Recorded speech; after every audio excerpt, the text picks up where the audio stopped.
This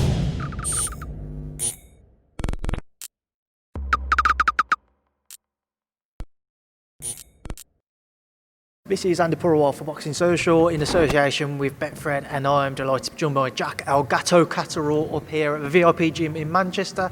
Jack, how are you? Happy New Year. Happy New Year, yeah, all good, thank you. Just a good session today. Back in the gym now for a couple of weeks, just enjoying it, and looking forward to hopefully a busier year this year and time to capture that world title. Jack, every time I come up to this gym, whether you've got a fight date or not, you are actually in here, you're always training.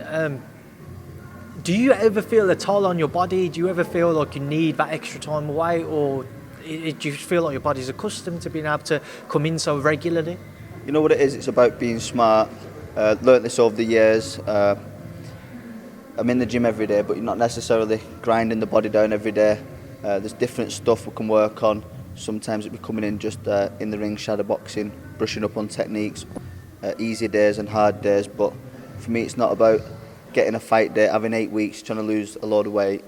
I'm in here every day working on different aspects of my game and just trying to be the best fighter possible.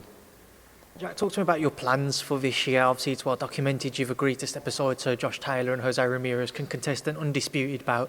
Away from that, do you anticipate fighting once more in the medium, or do you expect to kind of just wait it out until those two have contested their fight and you can then go on to face the winner? I think that will unfold over the next couple of weeks.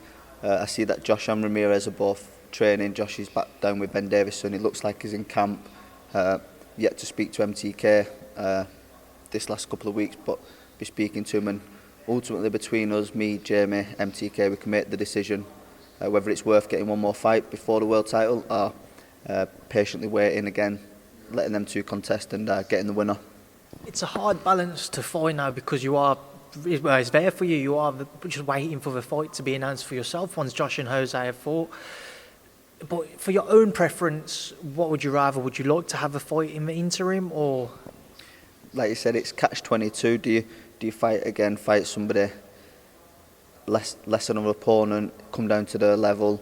Do you have a tough fight? Prepare yourself well for that.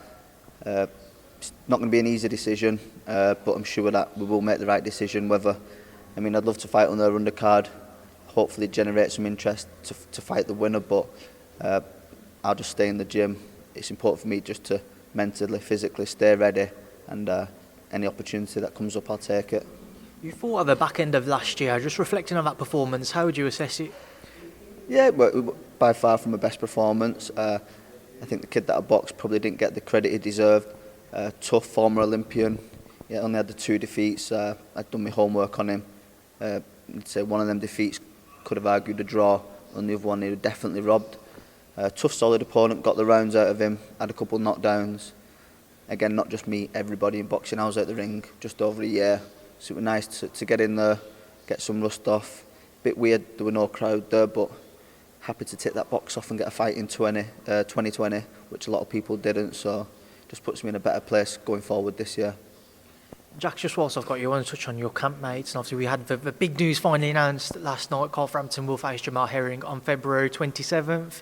Just what was your final thoughts and reaction to that, to be able to know that Carl has that date to work towards, and how has he been looking in camp?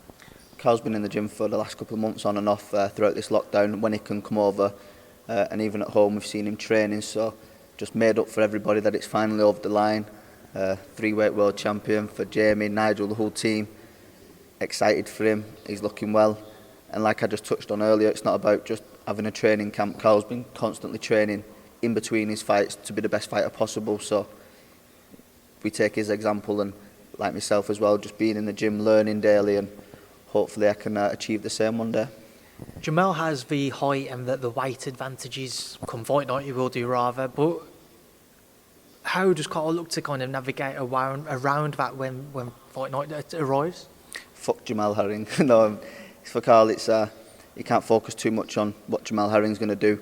Carl's going to be the best version of him, I believe, and he'll have too much. I've seen him spar taller fighters before in the gym, and I just think he's got a bit too much boxing skill and experience for him. I think that'll play the difference in a fight. Another man who has his own fight coming up this coming weekend is Stephen Ward versus the mountain Hafthor Bjornsson. Just what was your reaction to firstly hearing that news, Jack, and secondly, what are you actually expecting from it? Yeah, I first got the phone call off one of my little brothers, David. He's mad into the weightlifting. He said, Jack, is that right? I've just been on Instagram and seen Stevie's fighting World's Strongest Man. So let me check. So yeah, I only heard about it off my little brother, but again, uncertain times. Fair play to Stephen Ward, taking the opportunity. He gets to go out to Dubai. He's got an exhibition fight, earn a few quid, so I think it'll be entertaining. I mean, I believe this Thor's preparing for a fight later this year with, is it Eddie Hall? So, you know what, if there were nothing in the pipeline for Stevie, I guess you've got to take these opportunities. So I'll be parked up weekend watching him and supporting him as always. Final thing I want to touch on with you, Jack, just away from this gym, is the lightweight division, so one below yourself. A lot of talk and hype around that on the back of the Herring-Garcia, Luke Campbell fight. You've got the likes of Teofimo Lopez, Devin Haney, Vasyl Lomachenko, Gervonta Davis, just trying to remember them all, and obviously Garcia himself on the back of that win. Some guys who you may well end up facing in the future once they move up naturally. But just your thoughts on that division, and who would you like to see next kind of clash? You know what, like you just touched on there, what a division there's, and there's not just one or two, there's like 4 or 5, 6 top fighters in that division.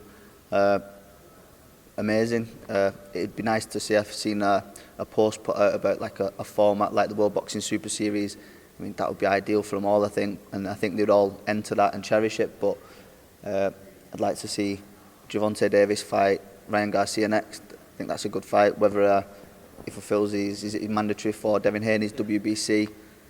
We don't know, but even if you take the belts out of the situation, I think all of them fighting each other one way or another, we're gonna see some exciting fights later this year. Jack, we'll leave and I'll leave you to enjoy the rest of your day. I appreciate you sticking around. I appreciate your time for this interview. Thank you for speaking to Boxing Social. No problem. Thank you for coming down.